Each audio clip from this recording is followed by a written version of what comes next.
Hello friends, जय माता दी। कैसे हैं आप सब दोस्तों? इस शिव जी से, भोलेनाथ से सीखना चाहिए हमें कि कलयुग में हम कैसे सफल हो सकते हैं। रामचरितमानस में गोस्वामी जी ने बड़े सुंदर ढंग से कहा है, कलयुग सम जुग आन नहीं, जो नर कर विश्वास, गाई राम गुण गण बिमल, भाव तर बिनहि प्रयास।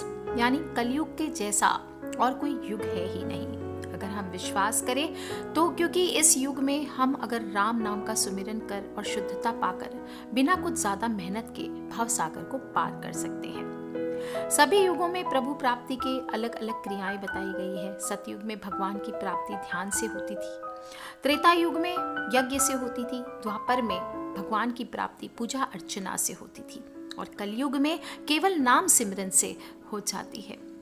पुराणों का जब हम अध्ययन करते हैं तो पता चलता है कुछ भविष्य की बातों का उल्लेख किया गया है और पुराणों में कलयुग का जो चित्रण किया गया है वो वर्तमान में हूबहू वैसा ही हो रहा है।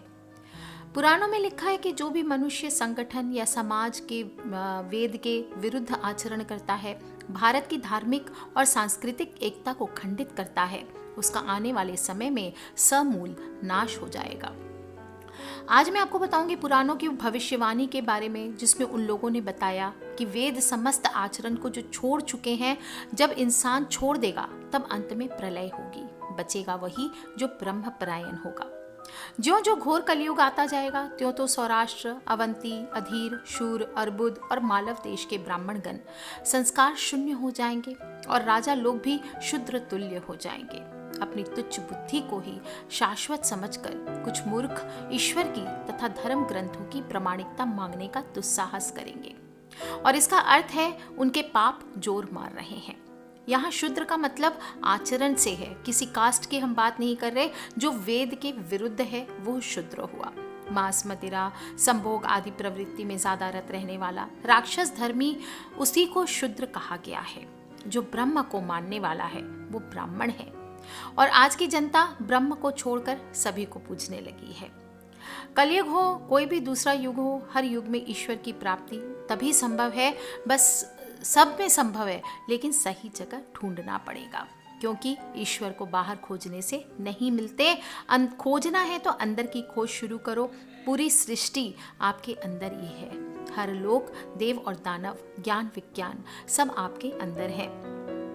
जीवन में मनुष्य जैसे कर्म करता है वैसे ही फल मिलता है। इसमें बेहतर से लेकर सब तरह के कर्म होते हैं और बाबा महादेव या भगवान महादेव ने माता पार्वती को कलयुग के बारे में 5 महत्वपूर्ण बातें बताई।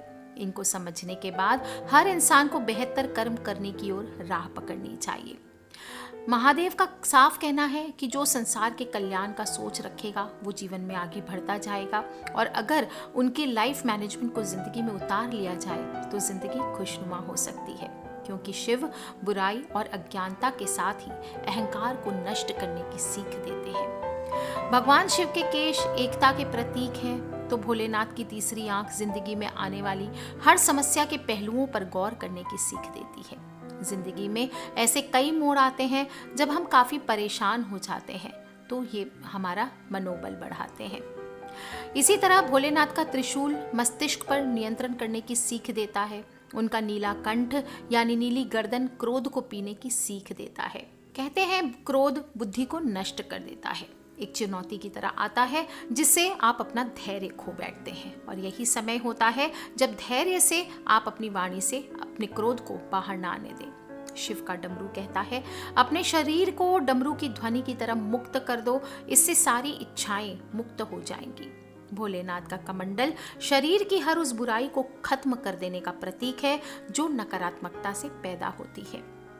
और आखिर में भोलेनाथ के गले में सुशोभित सांप कहता है कि जिंदगी में शारीरिक और मानसिक रूप से स्वतंत्र होना चाहिए, यानी आलस्य को त्याग देना चाहिए।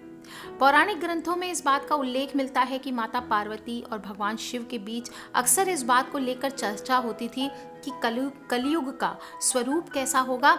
और शिव पुराण के एक प्रसंग में बताया गया है कि माता पार्वती जब शिवजी से अमरत्व का ज्ञान प्राप्त कर रही थी, तब उनके प्राणनाथ ने उन्हें कलयुग के बारे में 5 बातें बताई थी, जिनको समझने की आप आज कोशिश कीजिए और आज के परिवेश में ये बात कितनी सच है आप खुद समझ जाएंगे।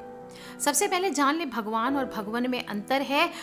जब आप ज्ञान लेने जाते हैं तो वो भगवान होते हैं, लेकिन जब ज्ञान मिलता है तो देने वाला भगवान हो जाता है। और महादेव शिव समय समय पर माता पार्वती की जिज्ञासा को शांत करने के लिए उन्हें कई बातें बताते रहते थे। सामाजिक हो, पारिवारिक हो, वैवाहिक हो, सभी से जुड़ी होती थी, पूरे समाज के लिए कल्याणकारी होती थी। माता पार्वती भगवान शिव से पूछती है कि आखिर मनुष्य के लिए सबसे बड़ा धर्म और सबसे बड़ा पाप क्या है। तो भगवान शिव उनकी शंका मिटाते हुए कहते हैं कि मनुष्य का सबसे बड़ा धर्म होता है सत्य बोलना और सत्य का साथ देना। मनुष्य यदि झूठ बोलता है या झूठ का साथ देता है तो यह सबसे बड़ा पाप है। इसलिए हर मनुष्य को अपने मन, अपने काम तथा अपनी बातों से हमेशा उन व्यक्तियों को अपने जीवन में शामिल करना चाहिए जिसमें सच्चाई हो, और हर परिस्थिति में सत्य का मार्ग अपनाना चाहिए। मनुष्य को उसके हर काम का साक्षी खुद ही बनना चाहिए। चाहे काम अच्छा हो या बुरा हो, कभी ये नहीं सोचना चाहिए कि उसके कर्मों को कोई देख नहीं रहा। कोई लोग क्या करते हैं, गलत काम करते समय मन में भाव रखते हैं कि हमें तो कोई देख ही नहीं रहा, जिसके कारण उनके कार्य को करते समय किसी का भी उनको डर नहीं रहता है, लेकिन वास्तविकता का उनको ज्ञान नहीं होता। मनुष्य को अपने हर कर्म का साक्षी खुद को बनाना चाहिए। इससे वो पाप करने के पहले उसके मन में भाव अपने आप आ जाएगा कि नहीं, मैं गलत कर रहा हूँ, और वह किसी भी पाप को करने से खुद को रोक लेगा। मनुष्य को हमेशा अपनी वाणी, मन, अपने कर्मों पर नियंत्रण रखना चाहिए, क्योंकि मनुष्य जैसा कर्म करता है उसे वैसा ही फल भोगना पड़ता है। उसे कभी भी अपने मुंह से किसी के लिए भी अपशब्द नहीं निकालने चाहिए। अपने मन को अपने नियंत्रण में रखना चाहिए, क्योंकि मनुष्य इन पर अगर अपना काबू नहीं रख पाता तो यही अंत में उसका सर्वनाश का कारण बनता है। संसार में मनुष्य को कोई न कोई वस्तु बहुत प्रिय होती है, और मनुष्य का उसकी ओर अत्यधिक लगाव भी हो जाता है, जिसके कारण लगाव से और मोह का एक जाल सा बन जाता है, और उससे बाहर निकल पाना उसके लिए असंभव हो जाता है। इससे मुक्ति पाए बिना मनुष्य कभी भी सफलता नहीं पा सकता। अतः भगवान शिव ने इससे बचने का एक उपाय बताया है कि मनुष्य को जब भी किसी भी चीज से ज्यादा लगाव प्रतीत हो रहा है तो आपको उस चीज में दोष तलाशना आरंभ कर देना चाहिए। सोचना चाहिए कि ये कुछ पल का लगाव कहीं ऐसा तो नहीं है हमारी सफलता में बाधा पैदा कर रहा है, जो हमारी पूरी जिंदगी को व्यर्थ कर देगा।